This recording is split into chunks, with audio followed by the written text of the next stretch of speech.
একদিন এক বৃদ্ধ তার বাড়ির পাশে একটি বাগানে একটি আমের চারা রোপণ করলেন।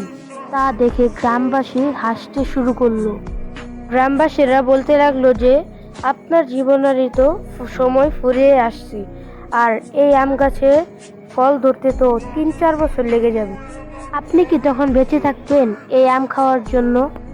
বৃদ্ধ তাদের কথা শুনে মুচকি হাসি দিয়ে বলল, তোমরা যে এই সুস্বাদু আমগুলো খাচ্ছ তা কি ভেবে দেখেছো কোথা থেকে আসছে? এগুলো আমার পূর্বপুরুষেরা রোপণ করেছিল যেন আমি সুফল পাই।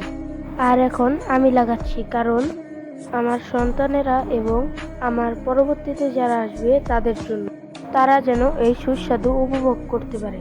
বৃদ্ধ বলল, নিজের হাসি ফোটাতে নয়, অন্যের হাসি ফোটাতে ও ভবিষ্যতে পৃথিবীটা আরো সুন্দর করে গড়ে তোলার জন্য আমাদের খারাপ অভ্যাসগুলো বর্জনীয় করতে হবে।